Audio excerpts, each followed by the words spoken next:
इस वक्त की बड़ी खबर हम आपको बता दें, इस वक्त बिजनौर में विजय शंखनाद रैली को संबोधित कर रहे पीएम मोदी। सीधे रुख करते वहीं श्रीमती सुची चौधरी जी, क्षेत्रीय उपाध्यक्ष श्रीमान महेंद्र धोनरिया जी, विशाल संख्या में पधारे हुए मेरे प्यारे भाइयों और बहनों,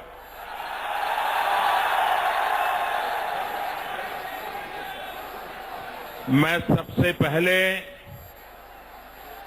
आप सब भाइयों बहनों से क्षमा मांगना चाहता हूं। मैं आपसे माफी मांगना चाहता हूं। मैं माफी इसलिए मांग रहा हूं क्योंकि हमारे यहां के व्यवस्थापकों ने सोचा था कि शायद लोग जो आएंगे इसमें इनको समावेश हो जाएगा, लेकिन मैं देख रहा हूं इस दीवार के उस पार इससे भी ज्यादा लोग हैं। वो मैदान के बाहर छूट गए, ये मैदान छोटा पड़ गया, आप पहुंच नहीं पाए। इसके लिए भारतीय जनता पार्टी की तरफ से जो आपको असुविधा हुई उसके लिए मैं आपकी क्षमा मांगता हूं।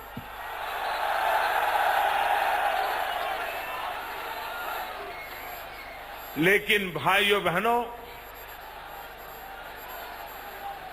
ये मेरा सौभाग्य है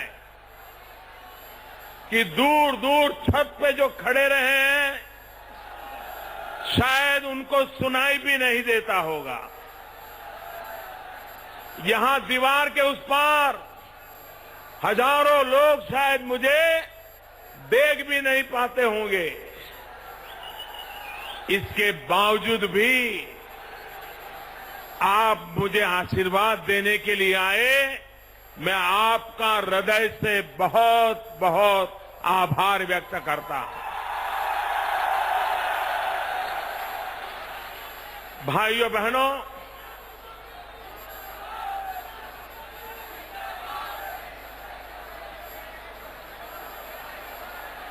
चुनाव तो मैंने बहुत देखे हैं। चुनाव के लिए राजनीतिक दल तैयारियां भी करे, साल साल पहले से तैयारियां करे, अपनी पार्टी को, कार्यकर्ताओं को काम में लगाएं। ये तो मैंने हिंदुस्तान के हर कोने में देखा है, लेकिन उत्तर प्रदेश में चुनाव की तैयारियों में मैंने एक नई चीज देखी जो मुझे हिंदुस्तान में और कहीं पर दिखाई नहीं दी। और वो तैयारी कर रहे थे यहां के मुख्यमंत्री, यहां की समाजवादी पार्टी। उन्होंने पुलिस को काम में लगाया था, अपनी पार्टी के लोगों को काम में लगाया था कि उत्तर प्रदेश के अंदर समाजवादी पार्टी का विरोध करने की ताकत रखने वाले कौन कौन लोग हैं, उनकी सूची बनाओ। दम वाले कौन है, जनता में लोकप्रिय कौन है, माजा रखने वाले कौन है, समाजवादियों की गुंडागर्दी के सामने झुकने नहीं तैयार, ऐसे कौन लोग हैं, इनकी सूची बनाओ। साल डेढ़ साल पहले सूचियां बनाई गई और पिछले एक साल में कोई विधानसभा क्षेत्र ऐसा नहीं है जहां समाजवादी सरकार ने भारतीय जनता पार्टी के कार्यकर्ताओं को गलत गुनाहों में उनके नाम दर्ज कर दिए, जेलों में ठूंस दिए,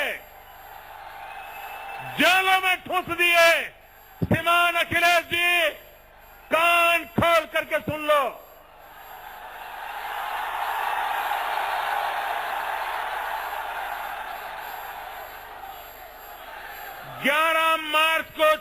के नतीजे आएंगे और वो सिर्फ चुनाव के नतीजे नहीं होंगे, वो आपका कच्चा चिट्ठा खोलने वाले होंगे। और भाइयों बहनों, सरकार तुरंत ऐसे गलत कौन कौन से गुनाह रजिस्टर किए गए, निर्दोष नागरिकों को किस किस को फंसाया गया, किन किन लोगों को जेल में ठूस दिया गया, उसका सारा कच्चा चिट्ठा खोल दिया जाएगा, जांच बिठाई जाएगी। और अखिलेश जी, आप अपने वफादार लोगों के द्वारा जो पाप कर रहे हो, आप उनको बचा नहीं पाओगे, ये लिख करके रखो।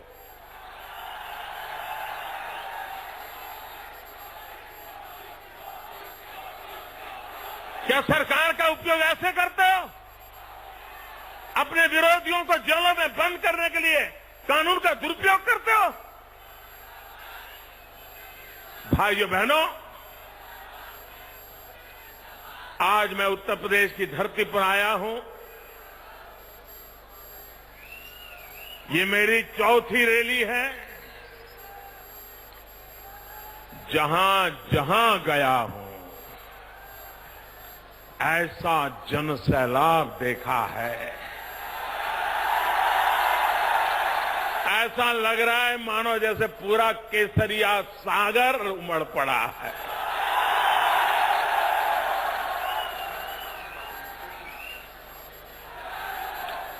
भाइयों बहनों,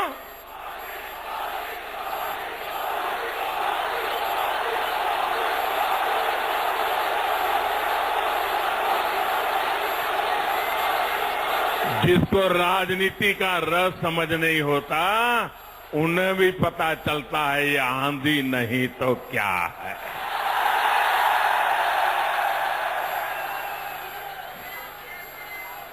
भाइयों बहनों,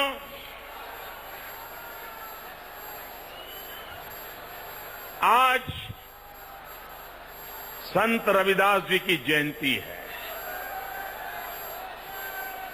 काशी के लोगों ने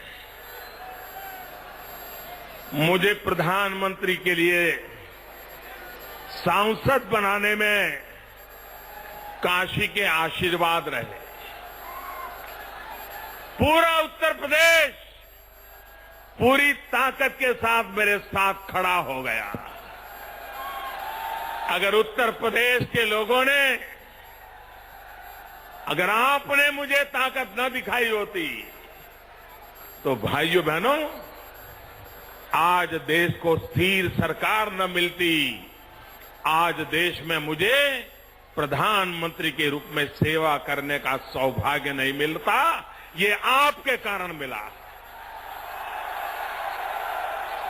और वो काशी, जहां संत रविदास जी का जन्म हुआ, 500 साल के बाद भी पूरा हिंदुस्तान संत रविदास जी की बातों को स्मरण करके अच्छाई के रास्ते पर चलने का प्रयास करता है। मैं संत रविदास जी के चरणों में नमन करता हूं, आदरपूर्वक नमन करता हूं, और जात पात से परे, पंथ परंपरा से परे मानव का कल्याण करने का संत रविदास जी ने जो संदेश दिया है, ऊंच नीच का भेद किए बिना सबको अपना बनाने का संदेश दिया है। मन चंगा तो कठौती में गंगा, ये संदेश जी महापुरुष ने दिया है। उस पवित्र संदेश को जी करके अगर कोई सरकार दिखाती है, तो सबका साथ सबका विकास, इस मंत्र को लेकर के काम करने वाली भारतीय जनता पार्टी की दिल्ली की सरकार कर रही है। भाई, संत रविदास जी का आत्मा जहां भी होगा, आज सबसे ज्यादा संतोष उनको होगा, क्योंकि उन्होंने जो रास्ता दिखाया है, इस रास्ते को पार करने का काम आज भारतीय जनता पार्टी की वर्तमान सरकार पूरी ईमानदारी के साथ कर रही है। भाइयों बहनों, मैं आज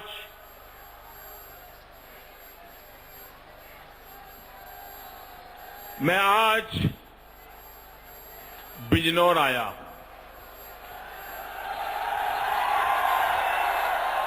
लोकसभा के समय नहीं आ पाया था, उसके बावजूद भी आपने प्रेम देने में कोई कमी नहीं रखी थी भाई, कोई कमी नहीं रखी थी। और आज तो मैं देख रहा हूं अध्यक्ष जी पहुंच पाए। देखिए जनता का प्यार देखिए।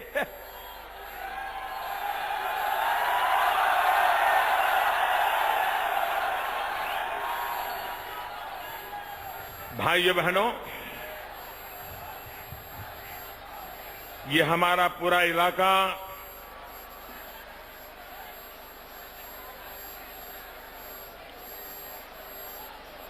कोई भी मुझे कहे आखिर सरकार किसके लिए होती है? सरकार किसके लिए होती है भाई? गरीब के लिए होती है कि नहीं होती है? ईमानदार नागरिक के लिए होती है कि नहीं होती है?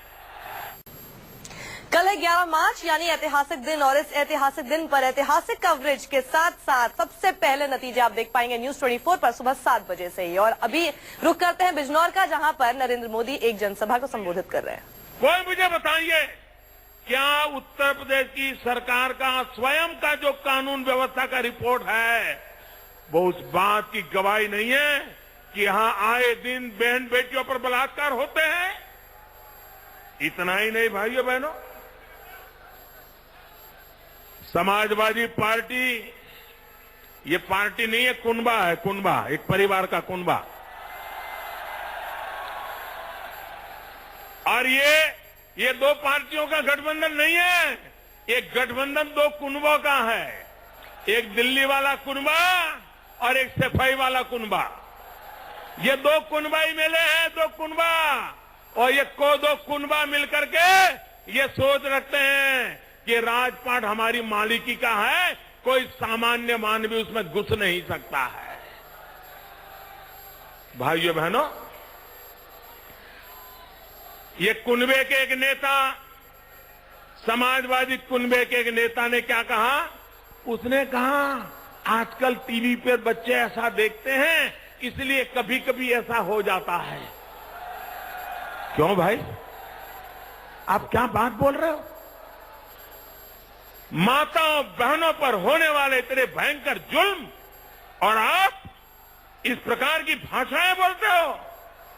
और कुनबे के मुखिया तो कहां तक कह दिए, अरे बोले बलात्कार तो होते रहते, उसमें सजा वजा नहीं होनी चाहिए, फांसी की सजा नहीं होनी चाहिए, ये लड़के लोग लड़कपन में गलती कर देते हैं, उनको माफ कर देना चाहिए। भाइयों बहनों, जिस कुनबे की ये सोच हो, जिस कुनबे की ये परंपरा हो, आप तय करिए भाइयों बहनों, क्या ऐसी सोच वाले मां बेटियों की रक्षा कर पाएंगे क्या? कर पाएंगे क्या? और इसलिए भाइयों बहनों,